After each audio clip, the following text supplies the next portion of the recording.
ആരോഗ്യത്തോടെ ഇരിക്കാം. മികച്ച പരിചരണം ഞങ്ങളുടെ ഉറപ്പ്. Shoranur medical trust, Shoranur. Malampuzha dam നിർമ്മിച്ചത് കാർഷിക ആവശ്യത്തിനാണെന്ന് ദേശീയ കർഷക സംരക്ഷണ സമിതി. ഡാമിൽ നിന്ന് വ്യാവസായിക ആവശ്യങ്ങൾക്കായി വെള്ളം നൽകുന്നത് ഹൈക്കോടതി വിധികൾക്കെതിരാണെന്നും ദേശീയ കർഷക സംരക്ഷണ സമിതി ജനറൽ സെക്രട്ടറി പാണ്ടിയോട് പ്രഭാകരൻ പറഞ്ഞു. കർഷകന്റെ ആവശ്യത്തിന് വേണ്ടി നിർമ്മിച്ച ഡാമിൽ നിന്നും കൃഷിക്ക് വെള്ളം നൽകാത്തതിനെതിരെ പലതവണ ഉണക്കം വന്നു. അതിനായി ഞാൻ ദേശീയ കർഷക സംരക്ഷണ സമിതി 2003 ഹൈക്കോടതിയിൽ ഒരു കേസ് കൊടുത്തു.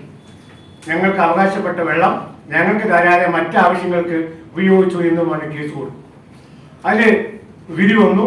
കാർഷിക ആവശ്യത്തിന് വേണ്ടിയാണ് നിർമ്മിച്ച ഡാമാണ്, അതുകൊണ്ട് കൃഷിയെ രക്ഷിക്കേണ്ട ചുമതല ഡാമിനുണ്ട്, അതുകൊണ്ട് കൃഷിക്ക് വേണ്ട വെള്ളം കൊടുക്കണമെന്നുള്ള വിധി വന്നു.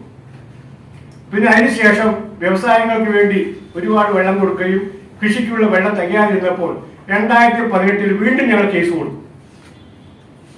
കേസ് കൊടുത്തപ്പോൾ അതിലും വിധി പറഞ്ഞത് കാർഷികേതര മലമ്പുഴ വെള്ളം കാർഷികേതര ആവശ്യങ്ങൾക്ക് ഉപയോഗിക്കാൻ പാടില്ല എന്നുള്ള ഒരു വിധി വന്നു. ആ വിധിപ്പകർപ്പ് ഇതാ 2 വിധിപ്പകർപ്പ് ഞങ്ങളുടെ കയ്യിലുണ്ട്. അപ്പൊ വീണ്ടും ഇപ്പോഴത്തുള്ള അവസ്ഥ, കഞ്ചിക്കോട് മേഖലയിൽ ഒരുപാട് വ്യവസായങ്ങൾ വരുന്നു. ഇനി സ്മാർട്ട് സിറ്റി വരുന്നു. അതിന് വൻ വ്യവസായങ്ങളാണ് വരാൻ പോകുന്നത്. ആ വ്യവസായങ്ങൾക്കുള്ള വെള്ളം മലമ്പുഴയിൽ നിന്നാണ് കൊടുക്കാൻ ഗവൺമെന്റ് ഉദ്ദേശിക്കുന്നത്.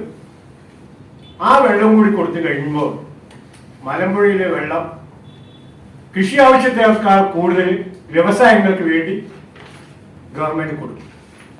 കാർഷിക ആവശ്യത്തിന് മാത്രമായാണ് 1949 മലമ്പുഴ ഡാം നിർമ്മിച്ചത്. ഡാം നിർമ്മിക്കുമ്പോൾ തന്നെ രേഖകളിൽ ഈ കാര്യം വ്യക്തമാണ്. കാർഷിക ആവശ്യത്തിന് വെള്ളം ലഭിക്കാതിരുന്നതിനെ തുടർന്ന് ഹൈക്കോടതിയിൽ നടന്ന കേസിലാണ് മലമ്പുഴ വെള്ളം കാർഷിക ആവശ്യത്തിനാണെന്ന് വിധിയുണ്ടായത്. എലപ്പുള്ളിയിൽ വരുന്ന മദ്യ കമ്പനിക്കും കഞ്ചിക്കോട് പുതുശ്ശേരി മേഖലയിൽ വരാനിരിക്കുന്ന വ്യവസായ ഇടനാഴിക്കും വെള്ളം നൽകുന്നതോടെ മലമ്പുഴ ഡാം കർഷകർക്ക് അന്യമാവും. കഞ്ചിക്കോട്, പുതുശ്ശേരി, എലപ്പുള്ളി മേഖലകളിൽ പരമ്പരാഗത ഏരിയകളിലും കുളങ്ങളിലും മഴവെള്ളം സംഭരിച്ച് വ്യാവസായിക ആവശ്യങ്ങൾക്ക് നൽകാൻ സർക്കാർ തയ്യാറാവണം. മലമ്പുഴ ഡാമിന്റെ നിർമ്മാണ ലക്ഷ്യവും ഹൈക്കോടതി വിധികളും മറികടന്ന് എലപ്പുള്ളി മദ്യ കമ്പനിക്ക് വെള്ളം നൽകാൻ സർക്കാർ തീരുമാനിച്ചാൽ നിയമപരമായും സമരത്തിലൂടെയും സർക്കാരിനെ നേരിടുമെന്നും പാണ്ടിയോട് പ്രഭാകരൻ പറഞ്ഞു. K Saravanakumar, V Balakrishnan, CR Rajesh എന്നിവരും വാർത്താ സമ്മേളനത്തിൽ പങ്കെടുത്തു.